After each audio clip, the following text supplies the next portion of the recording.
Welcome to the Grow Strong Leaders podcast. I'm your host, Meredith Bell, and I interview business leaders who are committed to their own growth and the development of everyone on their team. If you enjoy my podcast, be sure to subscribe and rate it on your favorite podcast platform. Welcome to another episode of the Grow Strong Leaders podcast. I'm your host, Meredith Bell. And you know, one of the key areas that organizations are focused on these days is around DEIB, diversity, equity, inclusion, and belonging. And today I have someone with me who's an expert in this space and is in great demand as a speaker. Andrea Grant has a lot of important insights to share that I know you're going to find valuable. So welcome to my show, Andrea. Thank you so much for having me. Well, I'm so excited about our conversation, and I want to just share a little bit about you before we jump in. Andrea leads the growth and expansion efforts for the Human Capital Division of FutureSense. She partners with organizations to design and execute critical business and HR programs that identify and leverage talent within underrepresented groups. Andrea is also a devoted special needs parent, and she was the caregiver to her disabled veteran father. Giving back to others is at the core of her being. And you know, Andrea, that is something I just so admire in you because I feel the same way. The giving to others, the rewards are so priceless. And so I mentioned this about your child and about your parent because they're really relevant to your story, to your journey in this path that you have taken through your life. So I would love for you to just open things up by telling us about your journey to the work that you're doing today with FutureSense. Sure. So if I'm honest, Meredith, and if I reflect on that question, I was born into the work because my dad, whom you referenced, was a disabled veteran. He was in the Army during Vietnam, and he was in law enforcement for over 50 years.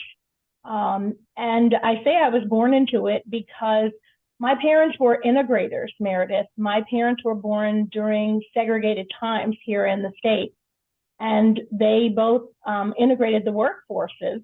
And I was able to witness that journey. And so by lived experience, observation, they both taught me that my life is in service to others. And that means that I am responsible for making sure that I am, as Jim Finkelstein at FutureSense said, I'm leaving the campfire cleaner than I found it, if that makes sense. Yes, that's great.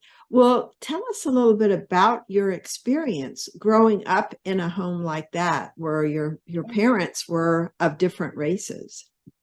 So both of my parents identified as Black or African American. However, aesthetically, Meredith, they did not look as though they were the race that they identified by. And so that brought a lot of questions, even for myself growing up. My dad, when he was entering into the Army and they were preparing his paperwork, they did not ask him his race. They automatically put that he was Puerto Rican on his paperwork, and he had to correct that because he had very brown skin, Meredith, and coal black hair, beautiful coal black hair, and they were not familiar at the time, right? When he was drafted in 1963. They weren't familiar with an African-American male having those kinds of traits. And my mom, however, is lighter skinned than you. And her hair is jet black. She has a few strands of gray now. I did not inherit those genes, Meredith. I inherited the gray from my dad, hence the red. But both growing up, we were always questioned about our race, right, our ethnicity and our backgrounds. But growing up and seeing that, and I'm only 46, I'm proud to say that, Meredith, I was not immune to, because my dad he did integrate 2 of 3 police departments. people were not happy. My mom was chased home oftentimes by people that weren't happy that my dad chose the career path or was integrating law enforcement and being the first Black paramedic in our county. So we had rocks thrown through our windows, Meredith. My mom had threats left on her car. In school, I was always in what they called the gifted and talented program back then. Now it's called AP. And one of my instructors actually used me as an example in class when she was teaching history and referred to me as all 3/5. If you remember, when Blacks were only counted as 3/5 of a person. So those are some of my lived experiences and why I said I was born into this, and why I'm very passionate about it, because those things are very important. And instead of me allowing it to harden my heart, Meredith, I allowed it to penetrate my heart and mind. And that's why I always say we're not in the business of, or I'm not in the business of changing hearts and minds, but changing behaviors and outcomes, because that is something that I can contribute to. Yeah, let's talk about that distinction. When Sure. you're saying instead of trying to change hearts and minds, what are you getting at there? What I mean, Meredith, is, for example, a lot of people, once they know more about my background, with my dad, right, being a policeman, people will often say, particularly when times here in the States are really uncomfortable, right, with police relations or things of that nature, they will ask me, well, Andrea, where do you fit? Do you fit in the blue line, right, or the Blue Lives Matter, or the Black Lives Matter? And I say, why do I have to fit into either? Why can't I fit into both? Right? Because for me, that is lived experience. My dad was very proud that he chose the profession he did. He contributed his entire life to serving others as a law enforcement professional.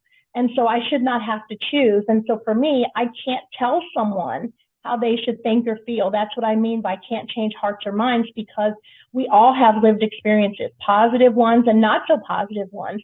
But what I can do is, and what I do in my work, is I do help people attribute those lived experiences to positive business outcomes, right, and measures, because that is something that we all can control and contribute to. Which ties back to the whole thing of behavior. How Yes. am I going to be in a given situation? Well, with some of the challenges you had with, your son and then with your father, talk about how you handled that when you were working, because I think there were some issues around feeling free or comfortable to even talk about some of these difficulties you were going through. Absolutely. And so, in the spirit of full transparency, Meredith, I had to get really comfortable with sharing this part of my journey, because, as you know, and suspect, as women, we are groomed and we're taught to do and say certain things in certain ways. And as women, we are given the superhero, right, kind of tape, if you will, and we try to live up to those expectations, and they're oftentimes not realistic.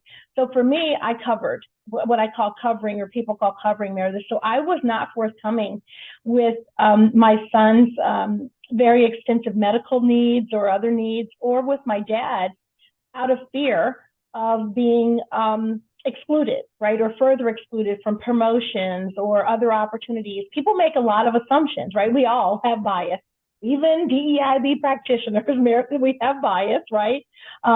Recognized or not. And so I felt as though, by watching my parents and other people, that I had to hide that information. Now, what I can say to you and to anyone listening is that I was also in environments where the cultures were not that inducive, right, to me proactively sharing that kind of information either. And so I just, frankly, out of fear, I didn't talk about it, or I would try to hide, or I would literally take conference calls from the hospital bathroom or things like that, right, to get my work done, because I didn't want people to think or assume that I wasn't a good worker or wasn't able to get my work done because I had these other personal responsibilities. And, as I'm listening to you describe that, I'm thinking about the additional pressure you must have felt to, there's energy involved in hiding certain things and keeping up a certain front, Yes. you know, or appearance, and then still trying to get the work done. And so did you ever feel that you could be forthcoming about either of those situations? So I finally got to the point, Meredith, where I myself, through therapy, through being around other leaders, right, both people that identify as male, female, non-binary. I surrounded myself intentionally and strategically with people who helped me bring out my strengths and realize that the working the 16 hours a day, and to the point where my eye got stigmatized and I had to wear glasses temporarily to, so people wouldn't kind of figure out, right, Meredith, what was going on, that I was still going to produce. I'm still a great worker, right? I'm still a great producer of my work. I still get every single thing I'm responsible for done. And I do it in a very professional manner. But that was something that I internally, Meredith, I had to work on. And with the help of others, I was able to get to a point of comfort and clarity. And I was able to take that mask off. And then I also learned that I knew what questions, Meredith, to ask to make sure that I was going into environments with leaders that were very equitable, right, and how they treat every professional in the organization and things like that. So I had to learn that over a very long period of time, but I have finally learned it, and now I try to scream it from the mountaintops to tell others. There's so many lessons just from that I want to extract, because there's so much relevance for my listeners here. Sure. So someone who is in a leadership role, couple of thoughts. What is it they could pay attention to and do, or what questions might they ask to help them, number one, discover if someone on their team or a coworker is struggling with something important, and how to make it safe for the person to feel free and comfortable about opening up? Sure. So, you know me, Meredith, we've talked before. I am all about being practical, right? And making things very easy for everybody involved in any part of this journey. So a few things are, for leaders, you're responsible for developing people, right? You're responsible for making sure they have tools and resources to do their job, and to do their job to the best of their ability. That also means that you're not meeting with them, right, Meredith, like every 6 months or 12 months only to talk to them and kind of club them over the head, right, of things they didn't do. It means that you're facilitating ongoing conversations. You're getting to know the person, right, Meredith, as the person. They will share with you, as they become more comfortable, more things about them personally. So there's an element, Meredith, of psychological and physical safety that a leader can provide by getting to know each person on their staff. There's also the rule of seeking first to understand. So instead of assuming, let's say, maybe I'm the greatest worker and I come in every day 30 minutes early, right? I'm online 30 minutes before everyone else, and then all of a sudden I'm an hour late. Well, instead of just assuming or jumping to, well, Andrea's declining, or she's just not doing what she's supposed to be doing, how about you ask me, Andrea, right? I've noticed that this is going on. Perhaps it's that, my dad was sick all night, right? Or I was in the emergency room with my son until 2 o'clock in the morning, and, and I didn't get up at 5 like I should, or what have you. So, seek first to understand, but also lay the foundation so that your folks feel really comfortable talking to you proactively about things that are important to them. When people feel seen, heard, valued, and respected, I promise you they will give you more than you can imagine. Also, if you don't know how to have those conversations, right, or kind of lead, if you will, there are tools and resources. There's coaching available, mentoring available, right? Things that you can use. We provide those services that you can utilize to make sure that those folks feel really comfortable saying, hey, Meredith, do you mind if I come in late every day this week for an hour, versus me coming late and then you assuming that I'm maybe looking for another job, or that, I'm quiet quitting, or some of these other things that a leader might assume. Mm-hmm. Yeah, that's such a good point, because it's on both sides, right? Yes. The employee needs to think about, how do I need to present this so that I don't get yelled at, or I don't get disciplined, or whatever consequence they're concerned about, but to be willing to be honest. What are some things, once a leader finds out someone is dealing with a personal challenge in their lives, what are some things they can say or do that help the person feel like they really are supported, that this manager is in their corner? My life, Meredith, whether it's research, right, or just living or observing or working with people, is that we are all a lot more alike than we are different. And what I have found oftentimes is that when individuals move into a leadership role, they're often not prepared, right, Meredith?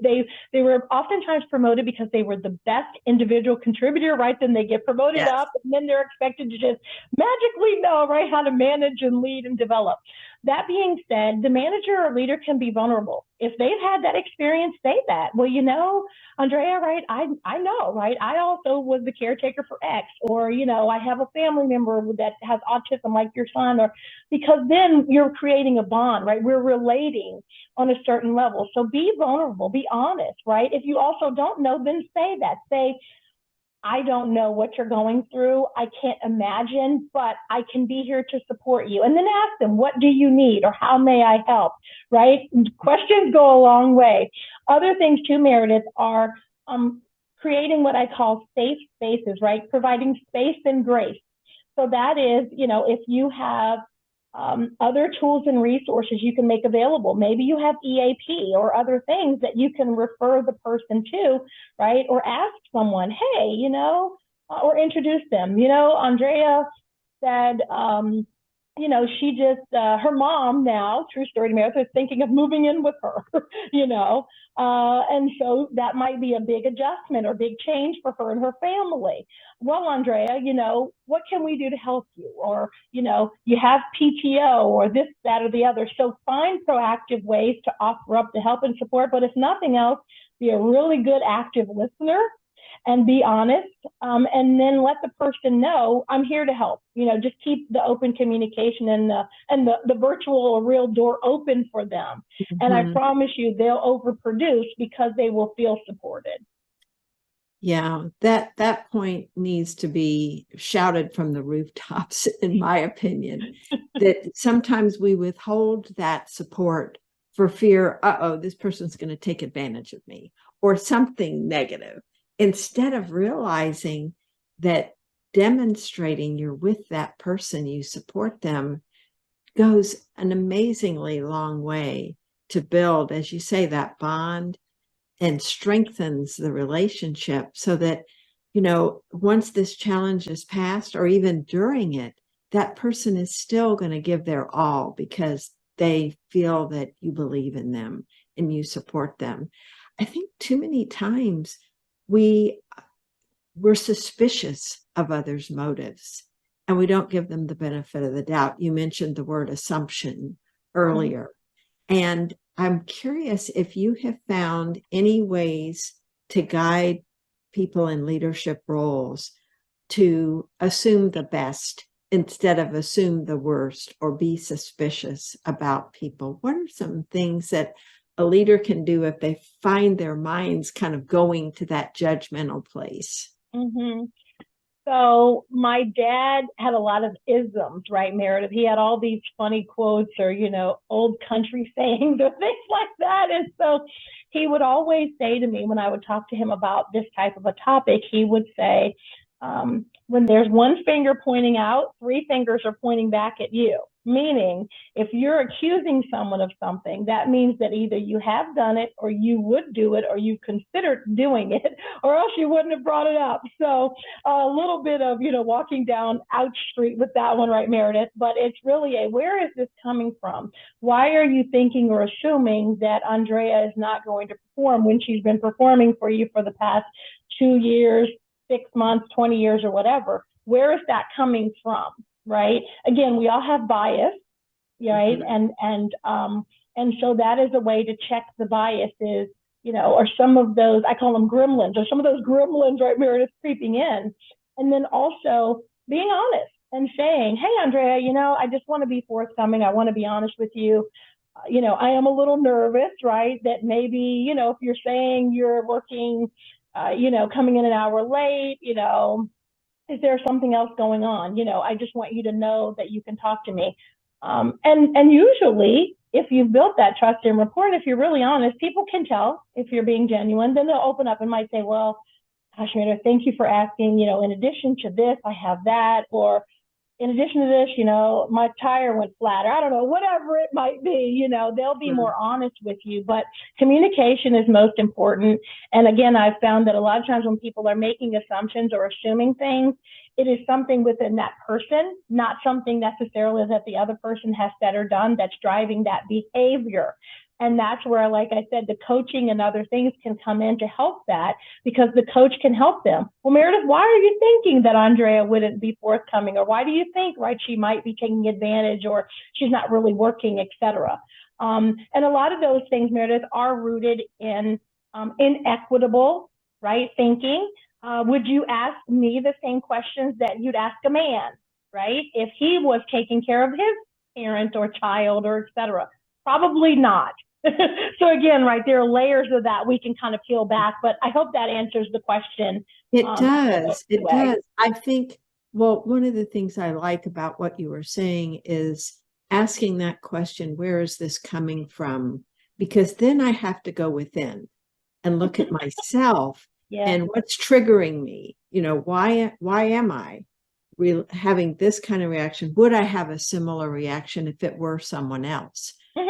So that I can take responsibility for my own thoughts, my own reactions, without projecting over onto this person what's wrong with them. And it's not saying what's wrong with me, but helping me understand myself better, so that I don't automatically jump to conclusions that it's something out there rather than something within. Sure. Yeah. I want to shift now to the services that you all are providing, because you have this new division, inclusion services, that you're intricately involved with. And so I'd love for you to start and explain why that name and what is the purpose. Sure. So we intentionally and strategically came up with the name Inclusion Services, Meredith, because people spend most of their lives at work. And when you think about that, again, like I said earlier, people really want to feel seen, valued, heard, and respected, right? There is a concept that we utilize called the mirror effect, where people expect to see people that look like and or represent them, right, in the work environment or just in the community in general. And so if we're honest, here in the United States, when we think of anything diversity related, Meredith, right, whatever we call it, right, JEDI, DEIB, DEI, some people add the A for accessibility. Fundamentally, what we're talking about is inclusion and feeling like you belong. And so we don't want to get onto these trends or bandwagons, right, and politicize what oftentimes, right, is illuminated as something bad, right, with the name. So inclusion services is exactly what it means. It's making sure that the work environment, the work culture is equitable, that people are not only included, but they feel as though they genuinely belong. And so for us, that's really important because especially now, Meredith, right, with what's going on with, some of the Supreme Court overturning affirmative action, Roe versus Wade. We have the attorney generals now, right, sending letters to the Fortune companies demanding that they abolish anything DEI related, right, or they're going to take their money away and things of that nature. It's really even more important now that people feel as though they are actually included and have a really equitable work environment, space, and culture. So talk a little bit about, what do you actually do? What's involved in working with the client from day one, or even before you get started with them? How do you know the folks, because I'm just guessing, you tell me if I'm right, that you're pretty selective about who you would work with, because they have to be open to looking at the current landscape and be open to making changes. Is that accurate, that you have some criteria for determining if someone really is a potentially a positive client, because they would listen to you and be willing to, try some of the things that you might recommend? Sure. So as you know, Meredith, everything starts with awareness, right? So whether we're looking at an assessment, a formal, right, or informal assessment, everything starts with awareness. Whether it's coaching, inclusion services, or what have you, people have to be willing to do the work, as you said. They have to be willing to be vulnerable, and they have to be willing to be uncomfortable, right? Everything we're talking about here has a level of uncomfortability, if we're going to be honest. And so what I mean by that is everybody's doing something in DEI, Meredith, whether they want to admit it or not, right? And we can explore that in a second. But particularly, we focus in 5 areas for inclusion services, right? So we have one area, which is integration and strategic planning. And that's just what it means, right? Again, integrating what you have. For example, asking questions like, do you have a mission, vision, and value statement for your diversity efforts, or whatever you're calling that? If you do people know what it is, right? Do they know what it is and how that impacts them? A lot of times that's a good starting point, is they either don't have that, and or if they have it, people aren't aware of it. The other area we work on is audit and review. And this, Meredith, could be anything from literally doing an audit and an assessment of their DEI or DEIB practices. That can be an environmental scan. And let me share with you what that means. That means I have a prospective client where I'm going to be going up and looking at they're a bank, a financial institution. And I'm going to be going in and doing an environmental scan to see, one, how accessible the bank and financial institution is for someone who has mobility issues or vision impairment issues, because that is an element of diversity, right, and inclusion. I'm also going to be looking, because they're in an area that is heavily populated with people that are Native American, right, or in other underrepresented groups. Well, do you have any cultural art, right, throughout your building, or things of that nature, right? That's an area where you can demonstrate and support, right, that culture for people to feel like they belong, particularly since half of your bank identifies in that category. So we can do audits, assessment, and reviews. We can also make sure that we're looking at, from a governance perspective, right, at your ERG, affinity groups and councils, et cetera, but also governance from do you use diverse suppliers?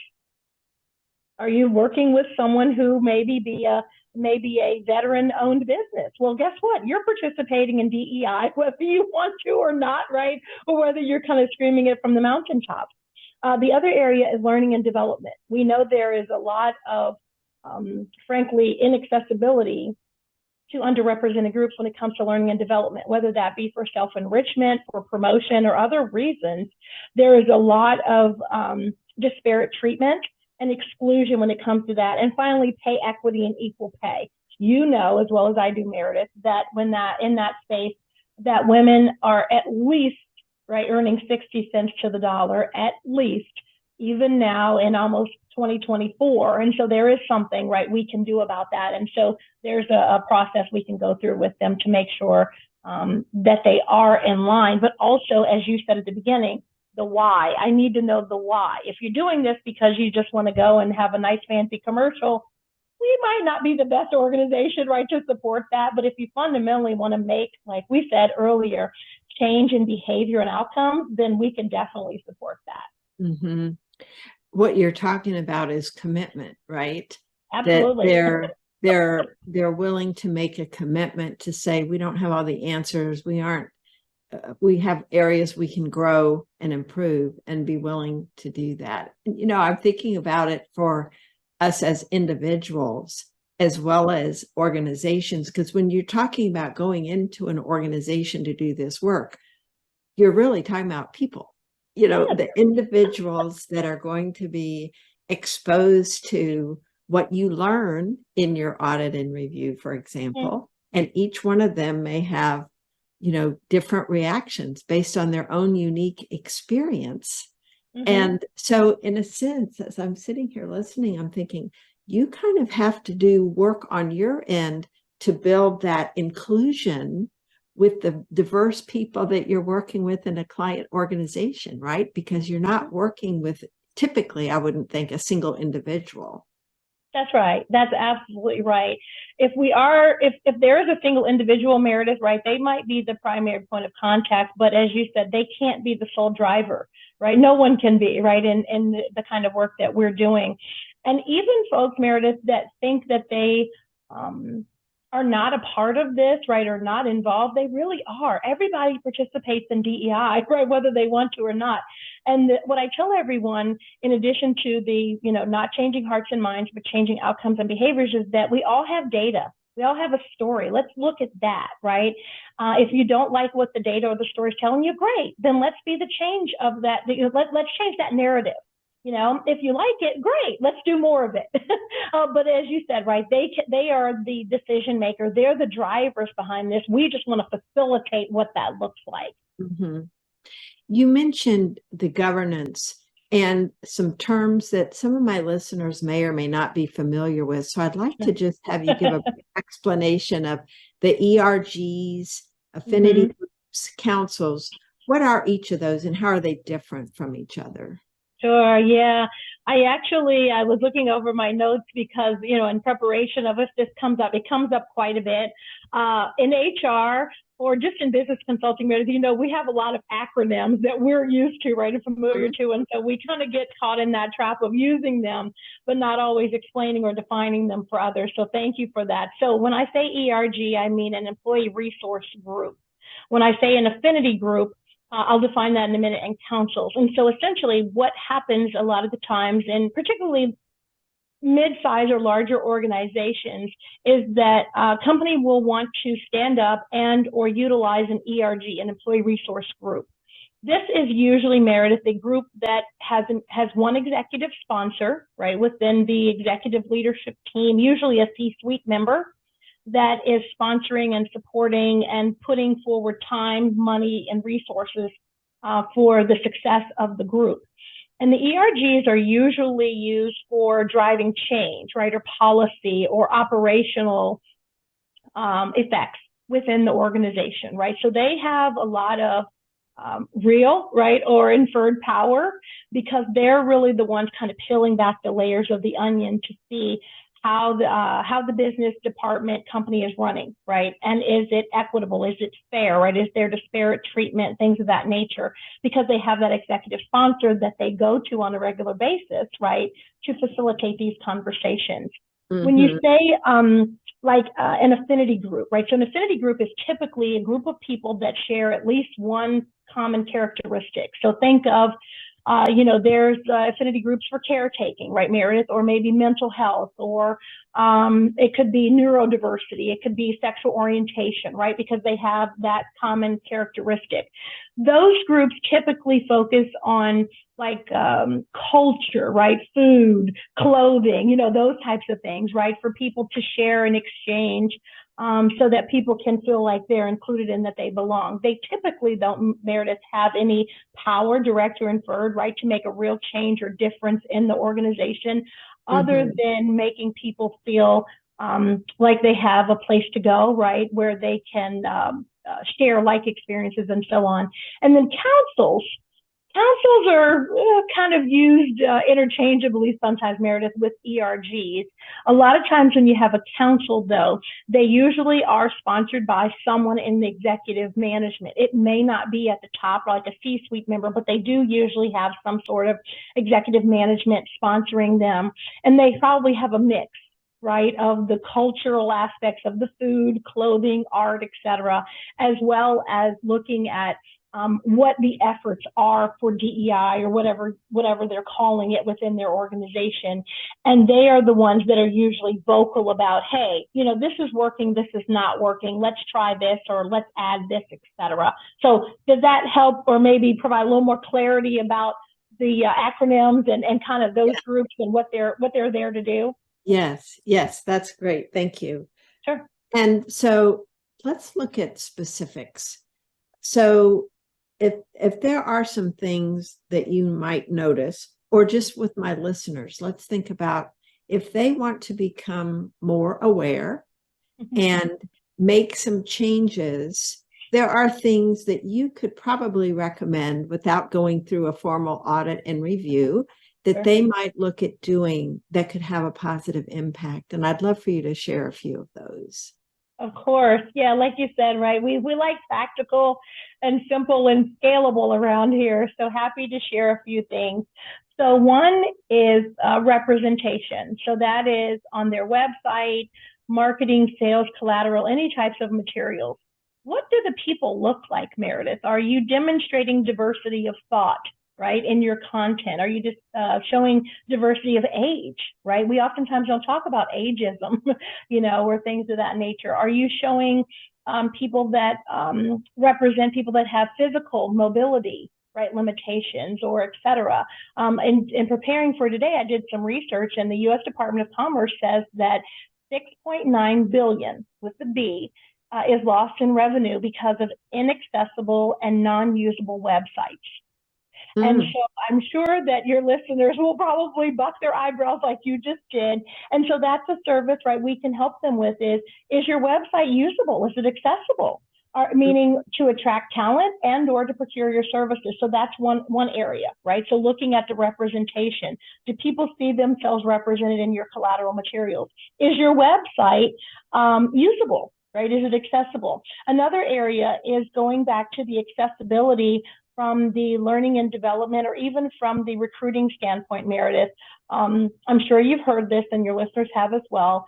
If someone identifies as a male versus a female, males are 100% going to apply to the job, whether they have a majority of the skills required in the position description. Women will typically only apply to the job if they have 100% of the skills, right, listed in the job description. So how about we look at the job descriptions to see, are they fair and equitable? Do you really need to have a college degree for this job? Right? Do you really need to lift 50 pounds?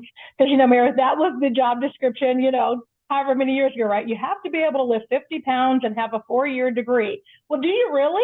Let's look at those types of things, right? Those are very practical ways that your listeners and viewers can implement change right away. Other things like accessibility, learning and development. I've said that a few times, but it's important. Are you looking at your data and your numbers? Are there more of one group of people, right, moving through versus others? Look at things in your meetings, right, Mayor? This is very easy to do. In your meetings, are there people in your meetings that never talk? If so, why? That's a good leadership opportunity to go to the person and find out why they're not speaking up.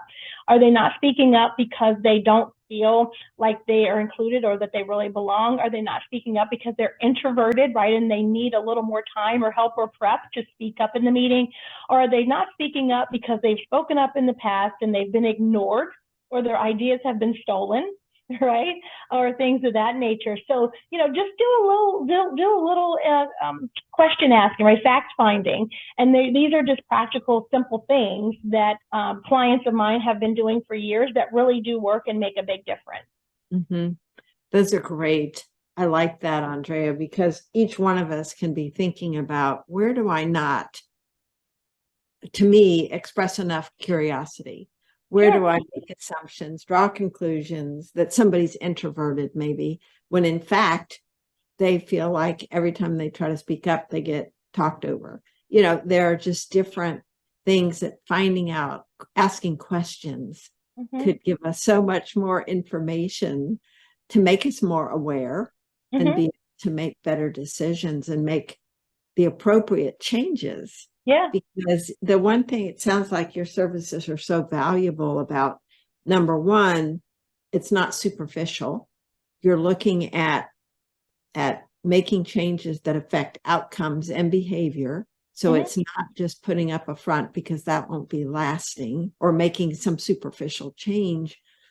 And also just looking at the very practical things that can be done that don't necessarily require a budget or a lot of time. It's just looking for opportunities to raise our awareness about and looking at materials we produce, things we run, things that we all do every day, and what are we learning from being willing to take a look. Sure. Yeah. As you were talking, Meredith, I thought of, one other thing, right? We hear neurodiversity a lot. And of course, I'm a neurodiverse mom. My son is on the spectrum.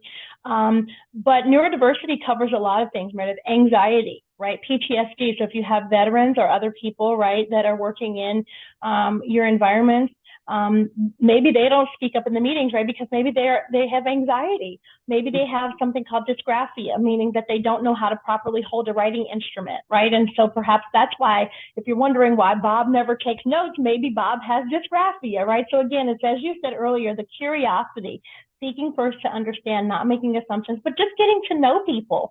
Once people feel like you're genuinely invested in them and really want to get to know them, they will share. And then everybody is better for it. And as you mentioned, these tips don't cost a dime, right? They just cost a little bit of your time and a lot of your sincerity. But I promise you the reward, both on the individual, right, and on the investment of the time, is going to be well worth it. Andrea, this has been so valuable. I know some of my listeners are going to want to know, how can they connect with you? How can they learn more about the inclusion services that you offer at FutureSense? Sure. So I actually have my email address, which is remember I'm a police kid, so I'll spell it and then I'll do the police alphabet, right, Meredith? So A for Apple, G for good, R for Robert, A for Apple, N for Nancy, T for Tom, at FutureSense.com. So A Grant at FutureSense.com. My cell phone, 703-581-5392. Again, 703-581-5392. And actually, Meredith, we put together something just for your listeners of a 15-minute complimentary check-in if they want to talk about anything confidential about this topic. I will send you my Calendly link. Or if they reach out to me, I will provide them with a free 15-minute, whatever they want to talk about in honor of you having me on, and see how I can best support them. And then, of course, I'm on LinkedIn as well. So any of those ways, I'm happy to connect and support and talk to anybody that wants to chat. Oh, that's great, Andrea. I know that I will have some folks that have been really moved by the things that you shared, your personal story, as well as examples of what can be done that will cause their minds to start thinking about questions. So that's a very generous offer, and I encourage my listeners to take advantage of that. Andrea, thank you so much for the important work that you are doing to bring inclusion into the world, the workplace, into the lives of others. The experiences you've had, as you said, you were born into this, you were born for this, and it's clear that you have accepted that calling and have embraced it and really are doing very important work. So I want to acknowledge you and thank you for all the contributions you're making. They really matter. Thank you very much. Thank you. Thank you again for having me. And like I said, my life is in service to others. And so I am here to gladly serve and be of support. Thank you. Great. Thank you, Andrea. Thank you. Thanks for tuning into my podcast. Now head over to growstrongleaders.com and check out our 2 books, Connect with Your Team and Peer Coaching Made Simple. While you're there, download the free Facilitator Guide to find out how to implement our unique peer coaching system. Until next time, I'm Meredith Bell.